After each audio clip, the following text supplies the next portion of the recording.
Captain Vasquez examined the tactical display as the alien vessels approached in a formation unlike anything in Earth's combat archives. The holographic projection showed 12 ships moving with unsettling precision, their hulls gleaming with an iridescent metal unknown to human science. "Defensive systems analysis complete, Captain," reported Lieutenant Commander Rice, her eyes never leaving her console. "Their hull composition suggests advanced energy absorption capabilities. Our standard weapons might have limited effect." Vasquez nodded, her expression betraying nothing of the tension building inside her. The Indomitable represented humanity's first true deep space military vessel, equipped with experimental systems that had never been tested in actual combat. Today would change that. "Distance to lead vessel?" she asked, voice steady. 800,000 kilometers in closing," replied Navigator Chen. "Their approach vector suggests they're attempting to surround us." In the command center of the Cagliari lead ship, Captain Trelvor watched the unmoving human vessel with growing anticipation. His elongated fingers tapped a complex rhythm on his command chair, a gesture his subordinates recognized as eagerness. "The primitive vessel makes no attempt to flee," he observed to his second in command. "Perhaps they recognize the futility of resistance." Second Officer Malvex inclined his head respectfully. "Our historical archives indicate that species encountering our technology for the first time typically experience shock paralysis. Their neural systems cannot process the realization of their inferiority." Trelvor's mouth tendrils curled in amusement. "Prepare the submission protocols. A single demonstration should be sufficient for this species." Back aboard the Indomitable, Captain Vasquez made her decision. Standard first contact protocols had failed, and the alien formation clearly indicated hostile intent. The ship's quantum computer had analyzed their approach pattern and identified it as a hunter-killer configuration, similar to how Earth's ancient predators surrounded their prey. "All hands to battle stations," she ordered calmly. "Activate the Phoenix Protocol." Throughout the ship, crew members moved with practiced efficiency. The lights dimmed to a deep blue as non-essential systems diverted power to defenses and weapons. In engineering, Chief Patel initiated the experimental shield modulation sequence, causing the Indomitable's energy signature to fluctuate unpredictably. "Shields at maximum capacity," reported Tactical Officer Rodriguez. "Weapons systems online and locked." The Cagliari vessels continued their approach, unaware that the human ship's apparent inaction masked intense preparation. In their 15,000 years of interstellar conquest, the Cagliari had encountered 17 spacefaring civilizations. None had lasted more than 2 engagements against their superior technology and tactics. "Enemy vessels entering optimal firing range," Rodriguez announced. "They're charging weapons systems." Captain Vasquez stood, her posture straight and confident. "Send one final transmission. This is Captain Elena Vasquez of the United Earth ship Indomitable. We represent a peaceful civilization, but we will defend ourselves if attacked. We request immediate cessation of your aggressive approach." Communications Officer Park sent the message, but the response came seconds later in the form of energy pulses launching from the lead Cagliari vessel. "Incoming fire," Rodriguez called out. "Impact in 5 seconds. Initiate evasive pattern Delta," Vasquez ordered. "Activate countermeasures and prepare to return fire. Target their weapon systems only." The Indomitable suddenly accelerated at a rate the Cagliari sensors couldn't track, executing a corkscrew maneuver that caused the alien energy weapons to miss by meters. Captain Trelvor's confidence faltered for the first time as the primitive vessel performed what his tactical systems classified as an impossible evasion. "How did they?" he began, but never finished his question. The human ship's response came in a blinding flash as precisely calculated energy beams struck the lead Cagliari vessel exactly where its shield generators connected to the main power system. The Cagliari command deck erupted in alarms as Captain Trelvor's vessel shuddered from the precision strike.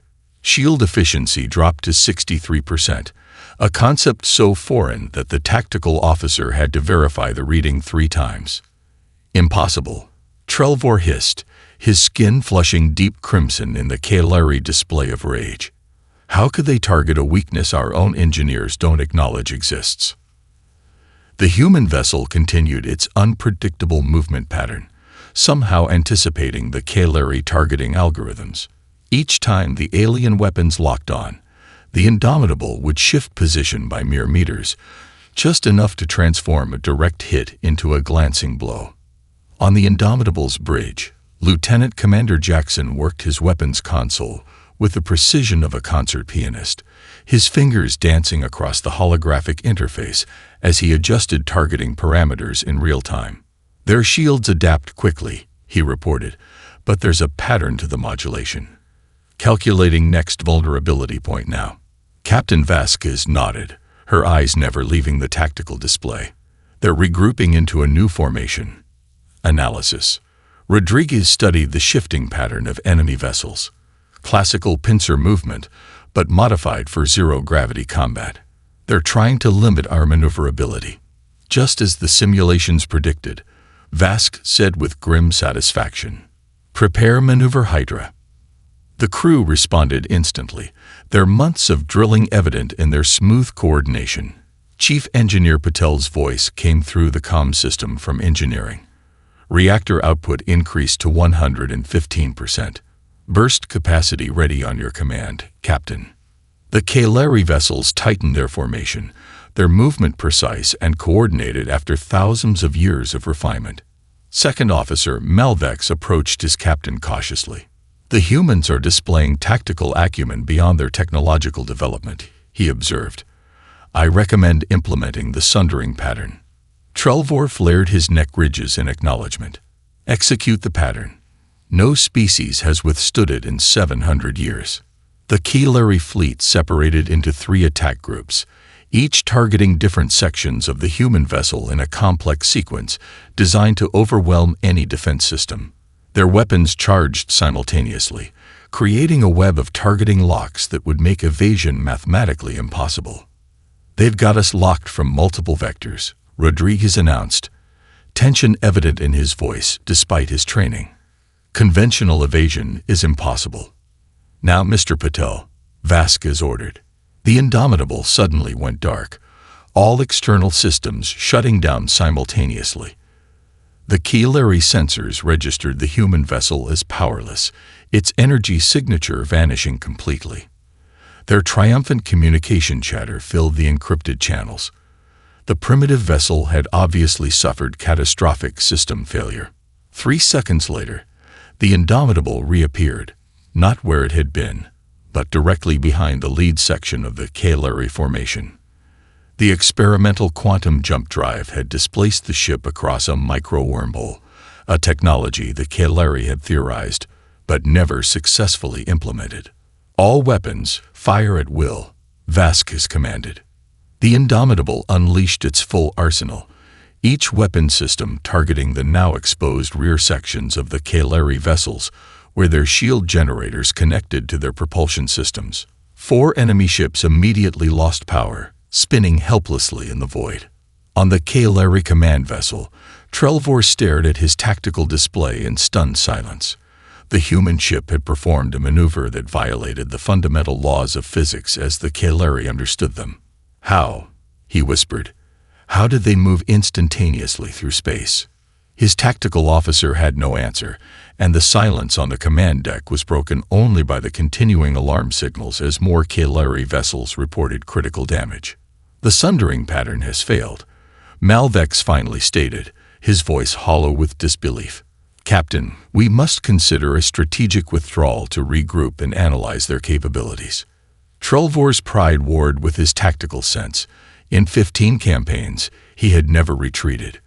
But as the human vessel executed another impossible maneuver, targeting his ship's command section with unerring precision, he realized this enemy was unlike any the Dominion had ever faced. Supreme Commander Vorkalak studied the battle telemetry with narrowed eyes, his normally immobile face showing rare signs of concern.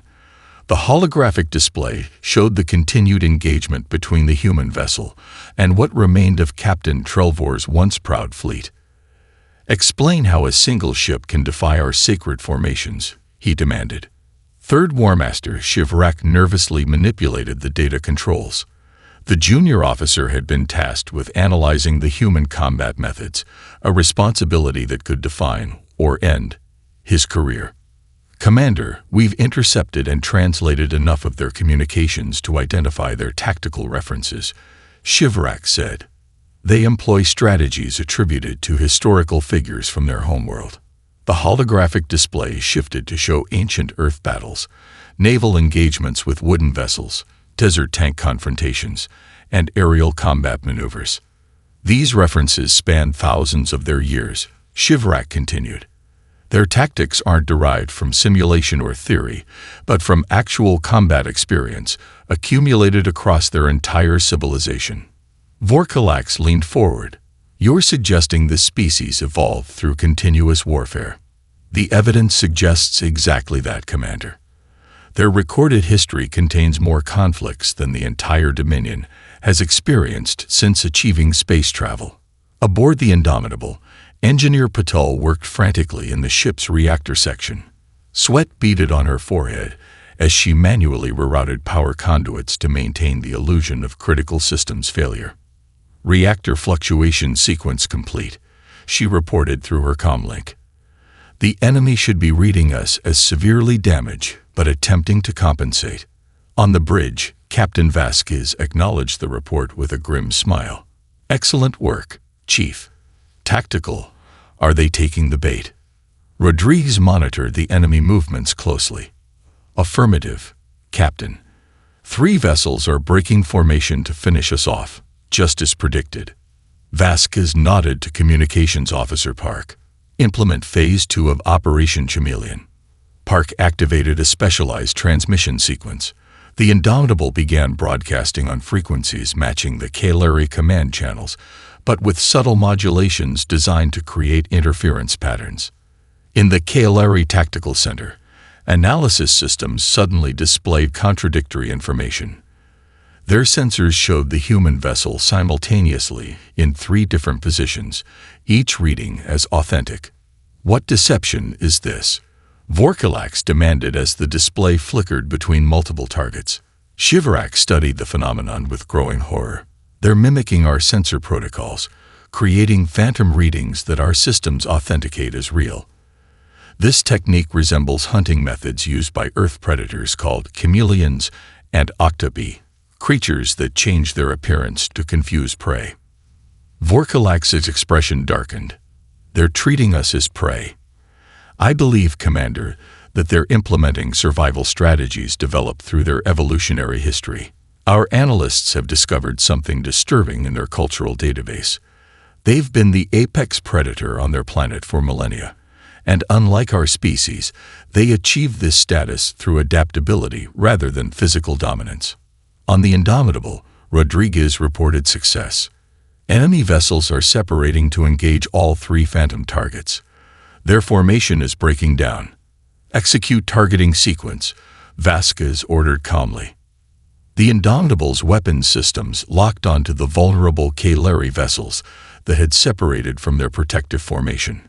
Precision strikes disabled their propulsion systems without destroying the ships completely. In the Kalari Command Center, Vorkalax made a decision unprecedented in his long career. Deploy the Dominion pattern. All vessels converge and implement the sacred formation. Shivrak hesitated briefly. Commander, that formation has remained unchanged for 7 centuries. If the humans have studied our historical, the Dominion pattern has never failed, Vorkalax interrupted sharply. Execute the order.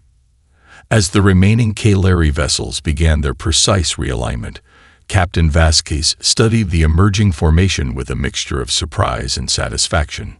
Their ships are arranging into a perfect phalanx configuration, Rodriguez reported. Similar to ancient Greek warfare tactics from Earth's history. Vasquez exchanged a knowing look with her tactical officer. And how did Earth generals defeat the phalanx, Lieutenant? The Indomitable shuddered violently as a concentrated Kalari energy barrage finally penetrated its defensive shields. Bridge systems exploded in cascades of sparks, and emergency containment fields activated automatically. Captain Vasquez was thrown against her command console, a sharp pain lancing through her side as she collided with the metal edge. "Hull breach on decks 4 through 7, reported Lieutenant Park, her voice steady despite the chaos. "Emergency bulkheads engage. We've lost 30% of our shield capacity." Vasquez struggled to her feet, one hand pressed against her ribs. A medical officer rushed to her side, scanner already evaluating her injuries. "3 cracked ribs, Captain," the medic reported quietly. "Possible internal bleeding." Later, Vasquez whispered, pushing away the medical device. She turned to her bridge crew, drawing strength from their disciplined response to the crisis. Status report. Commander Chen stepped forward, his uniform scorched but his composure intact. "The Kaleri have finally adapted to our evasion patterns. They're concentrating fire on our port nacelles and weapon systems." Another hit rocked the ship, more violent than the first. The lights flickered and gravity momentarily failed before backup systems engage. Captain Vasquez stumbled, the pain in her side flaring. "Medical team to the bridge," Chen ordered, moving to support his captain. "Belay that," Vasquez countered, her voice trained but commanding. Status of enemy forces. Rodriguez wiped blood from a cut above his eye as he studied the tactical display. They've regrouped into their Dominion pattern. 17 vessels remaining, arranging in a 3-dimensional phalanx. They're preparing for another coordinated barrage. Vasquez nodded grimly. Time to impact. 47 seconds. The captain straightened, ignoring the stabbing pain in her side. "Commander Chen, initiate the Nemesis protocol." Chen's expression remained professional, but his eyes betrayed his concern. "Captain, the system has never been field-tested. The power requirements will leave us defenseless if it fails. And we're dead if we do nothing." Vasquez replied quietly. "Execute the protocol." Chen nodded once, then moved to the secured weapons station.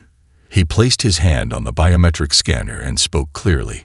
"Commander Andrew Chen, authorization Delta 79 Echo. Initiate Nemesis protocol."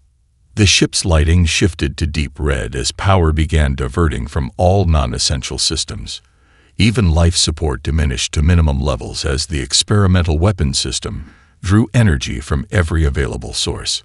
Aboard the lead Kaleri vessel, Supreme Commander Vorkelax watched with satisfaction as his fleet's sensors reported critical damage to the human ship. "They fought well," he acknowledged, "but no species can withstand the Dominion pattern. Prepare final targeting solutions." Third War Master Shivarak's attention suddenly shifted to his sensor readings. "Commander, I'm detecting an unusual energy buildup within the human vessel. Their reactor output has increased beyond our theoretical models for their technology level." "A self-destruction sequence?" Vorkelax questioned. "Negative. The energy signature doesn't match known overload patterns. It's something else." On the Indomitable, Commander Chen completed the final activation sequence for the Nemesis system. Quantum field generators online. Targeting parameters locked. Nemesis ready to deploy on your command, Captain. Vasquez studied the tactical display one last time. The Kaleri fleet had arranged themselves into the perfect formation, perfectly vulnerable to what they were about to unleash. "Target their command ship and the surrounding support vessels," she ordered. "Fire." The Nemesis system activated with no visible beam or projectile. Instead, space itself seemed to ripple between the Indomitable and the Kaleri fleet. For 3 seconds, nothing appeared to happen. Then reality itself betrayed the alien vessels. The quantum probability field generated by Nemesis temporarily altered the fundamental constants of physics within a precisely defined area of space. Within that bubble, the strong nuclear force weakened by 0.4%, just enough to destabilize the exotic materials in the Kaleri shield generators. 3 capital ships simply disintegrated as their containment fields collapsed catastrophically. The command vessel's entire port section vanished in a silent flash of energy as matter converted directly to radiation. The Indomitable drifted silently, its systems recovering from the massive power drain. Emergency lighting cast eerie shadows across the bridge as Captain Vasquez leaned heavily against her command chair. Her breathing labored. Medical staff worked quietly around her, applying regenerative field therapy to her injured ribs. "Damage report," she requested, her voice strained but determined. Lieutenant Commander Reyes consulted her flickering display. Main power at 27% and recovering slowly. Engines operational but at reduced capacity. Weapons systems offline. Communications. She paused, checking another reading. Communications are functional but limited to standard channels. Quantum entanglement array survived. Vasquez nodded, relief visible in her eyes. The quantum entanglement communication system was humanity's most closely guarded technological achievement. Instantaneous transmission across any distance, impossible to intercept or jam. Status of the Cagliari fleet. Rodriguez studied the tactical display. 3 capital ships completely destroyed. Their command vessels severely damaged. The remaining ships are in disarray, falling back to regroup at the edge of the system. "Prepare a full tactical data package," Vasquez ordered. "Include everything. Their formations, weapons capabilities, shield frequencies, and especially their response patterns to our countermeasures. Earth Command needs to know what we're facing." Commander Chen approached, offering a data tablet. "The medical team is recommending immediate treatment for your injuries, Captain." "Later," she replied firmly. "First, we need to transmit everything we've learned. If the Cagliari return in force, Earth needs to be prepared." Chen nodded, understanding the priority. The captain's injuries, while serious, weren't immediately life-threatening. The information they'd gathered could mean the difference between survival and extinction for their species. Across the void, aboard what remained of his command vessel, Supreme Commander Vorkalax surveyed the devastation with stunned disbelief. Half of his bridge crew was dead, their bodies floating in the zero-gravity sections where emergency containment fields had failed. The ship's automated medical systems worked to stabilize the wounded. "How?" he whispered, the question directed at no one in particular. How could they possess such technology? Third War Master Shivrak, his uniform torn and stained with the copper-colored blood of his species, approached cautiously. "Commander, preliminary analysis suggests they deployed a weapon that temporarily altered the fundamental constants within a localized field." "That's impossible," Vorkalax stated, but without conviction. The evidence surrounded them. Ships that had simply ceased to exist when their matter suddenly became unstable. The Dominion scientists theorized such weapons centuries ago, Shivrak continued, but deemed them too dangerous to develop. The humans appear to have no such reservations. Vorkalax's gaze hardened. "Establish communication with the Dominion Council. They must be informed immediately." On the Indomitable, Captain Vasquez finally submitted to medical treatment, lying on a biobed as advanced scanners assessed her internal injuries. Commander Chen stood nearby, supervising the preparation of their report to Earth Command. "Quantum entanglement array ready," Communications Officer Park announced. Connection with Admiral Cheng established.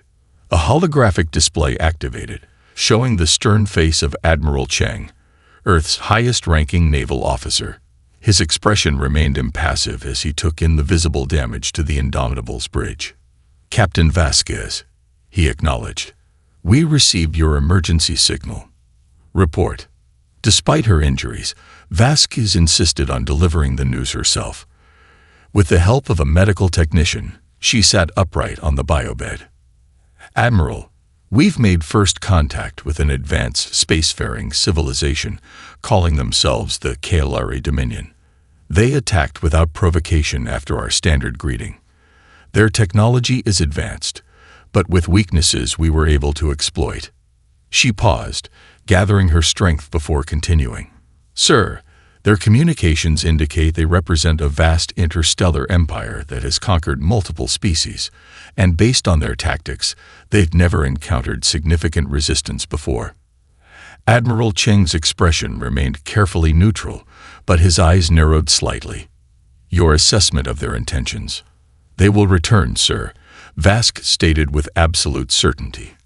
And in greater numbers. Admiral Wei stood motionless on the bridge of the UES Thermopylae, watching the tactical hologram as it displayed the positions of the 43 human vessels under his command. Each ship represented a different aspect of humanity's rapid technological evolution over the 14 days since the Indomitables encounter.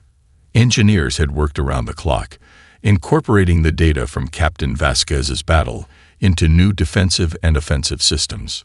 Final system check complete, Admiral, reported Commander Ishikawa.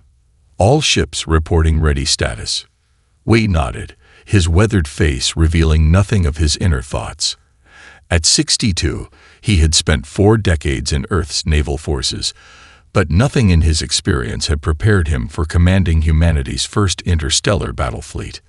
Long-range sensors detecting gravimetric distortions at the system boundary, announced Sensor Officer Dias, consistent with the Caillari propulsion signatures identified by the Indomitable. How many vessels? Wei asked, his voice calm.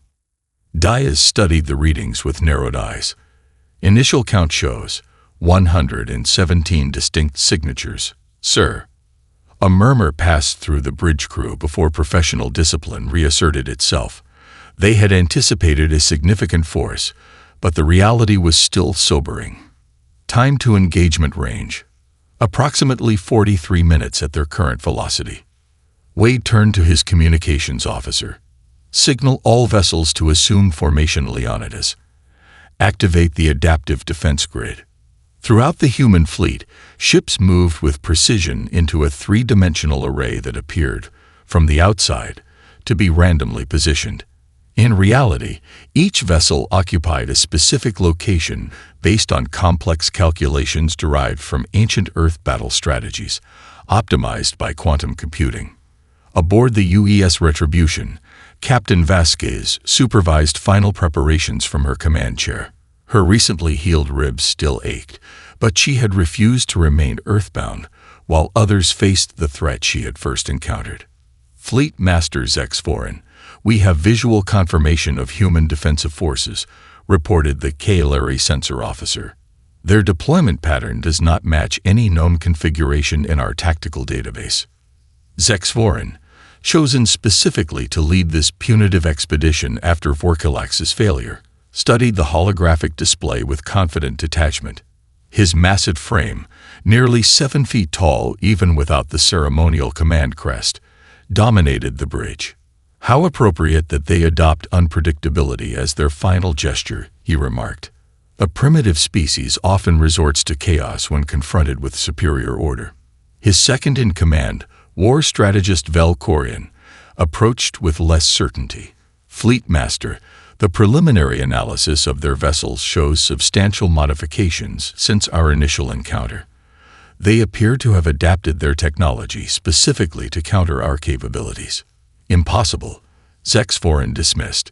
No species could implement meaningful technological changes in so brief a period. It would take years, not mere days. Velkorian hesitated before continuing. The Intelligence Division has completed their analysis of intercepted human communications. Their technological development cycle operates at approximately 5 times the Dominion standard. They appear to practice something they call rapid iteration in both civilian and military applications. For the first time, a flicker of concern crossed Zexforin's features. What of their weapons capabilities? Unknown, Fleet Master. Their systems are in standby mode, but power signatures suggest enhancements based on data gathered during the initial encounter.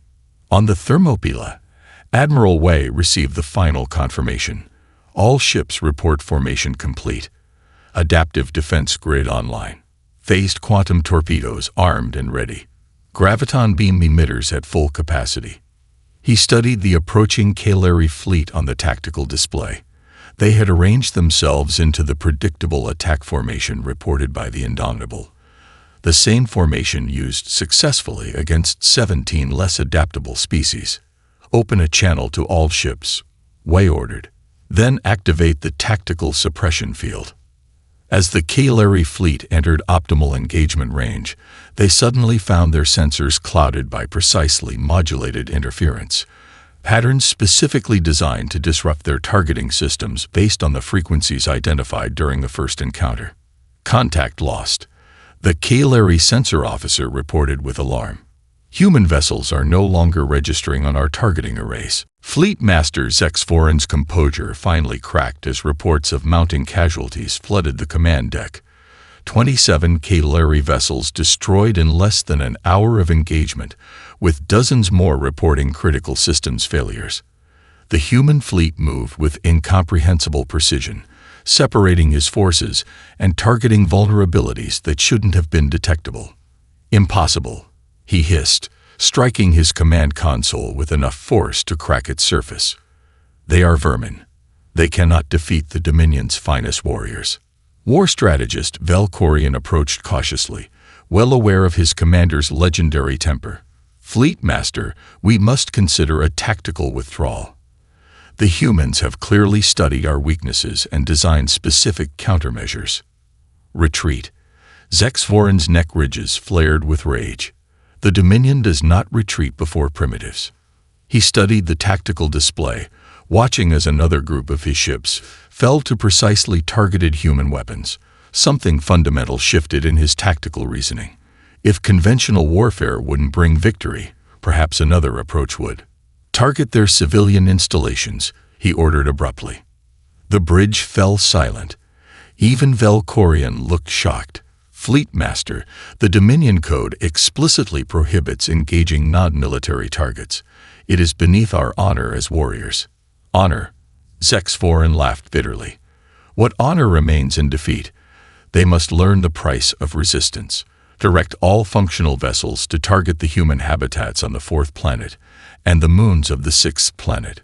Reluctantly, the Kalari officers executed their orders, redirecting ships toward Mars and Jupiter's moons, where thousands of human civilians resided in research stations and mining colonies.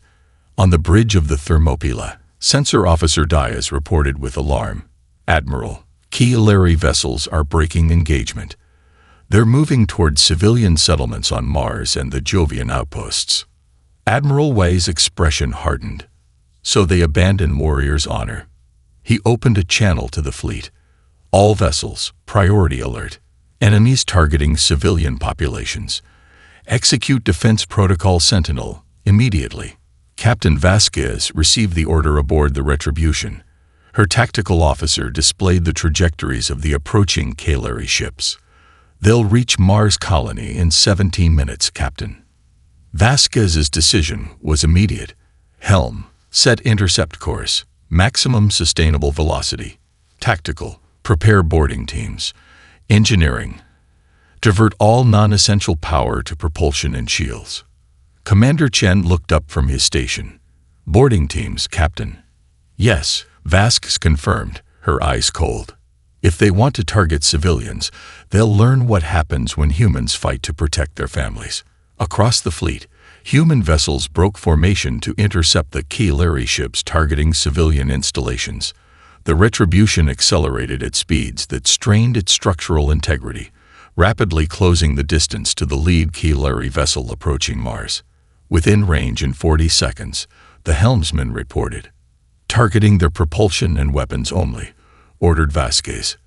We want their ship intact. Precision fire from the Retribution disabled the alien vessel's engines and weapons systems without destroying it. Using the momentum from their approach, the human ship executed a perfect match velocity maneuver that brought it alongside the drifting Kalari cruiser. Magnetic grapples deployed, reported the tactical officer. Secure lock established. Vasquez stood from her command chair. Commander Chen, you have the bridge. Maintain position and be prepared to extract us on my signal. She turned to the waiting tactical teams in their specialized boarding armor. The sleek black suits enhanced strength and reflexes while providing protection against both weapons fire and vacuum. Each team member carried non-lethal disruptors designed to incapacitate Kalari physiology without killing, a courtesy their enemy had not extended to human civilians. Our objective is clear. Vasquez told the assembled teams, "We secure their command center and force a surrender. The Kaleri need to understand that targeting civilians isn't just dishonorable. It's a catastrophic strategic error when fighting humans." The boarding teams moved into the airlocks as cutting lasers began slicing through the Kaleri hull. Vasquez checked her weapon one final time before donning her helmet. "Let's show them how humans fight when protecting their own." The Kaleri Dominion Council chamber fell into stunned silence as the final transmission from Fleet Master Zexforan concluded. The 7 ancient council members, representatives of the oldest bloodlines in Kaleri civilization, exchanged troubled glances. For 10,000 years, they had presided over the inexorable expansion of their empire. Never had they received a report like this. High Counselor Drevmelax, his scales dulled with age, finally broke the silence. The humans allowed Zexforan to transmit his full report before taking him into custody. A curious choice. "They wanted us to see," observed Counselor Tesvinar, the youngest of the 7. "They wanted us to understand precisely what occurred." The holographic display shifted to show Captain Vasquez standing over the kneeling form of Zexforan. The human was physically smaller in every dimension, yet her presence dominated the scene. The Fleet Master's ceremonial crest had been removed, the Kaleri equivalent of surrendering rank. "Their tactics defy categorization," Zexforan had reported, his voice hollow with defeat. "They adapt constantly. Every failed strategy immediately teaches them new approaches. Their historical database contains more warfare than our entire species' existence. They weaponize physics itself." Most disturbing was the intercepted debate among human leadership following the battle. Admiral Wei and his command staff openly discussed whether to pursue the conflict to the Kaleri homeworld. "We have their navigation data," a human admiral had stated. "We could end this threat permanently.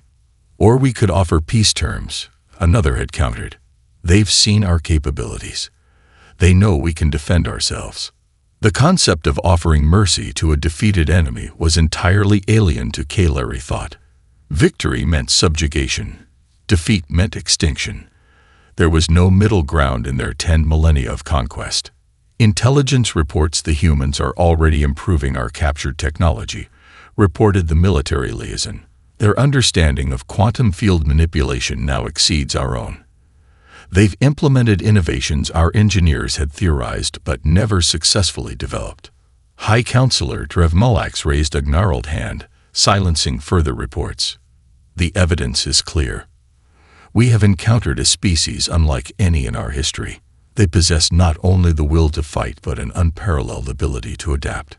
Most concerning, they appear to understand concepts foreign to our culture: restraint in victory, mercy toward the defeated." "What shall we do?" asked Tesvinar. "We will send an envoy," Drevmelax declared. "For the first time in the Dominion's history, we will offer mutual recognition rather than demand submission." 6 months later, Admiral Vasquez walked through the observation deck of the newly constructed UES Concordia. The massive vessel incorporated hybrid human-Kaleri technology, representing the first fruits of the tentative peace established between the species. Through the vast viewport, she watched the approaching diplomatic vessel, its running lights configured in the universal pattern of peaceful intent. Lieutenant Rodriguez, recently promoted after his service on the Indomitable, approached with a data tablet. "The Kaleri ambassador requests permission to come aboard, Admiral." Vasquez nodded.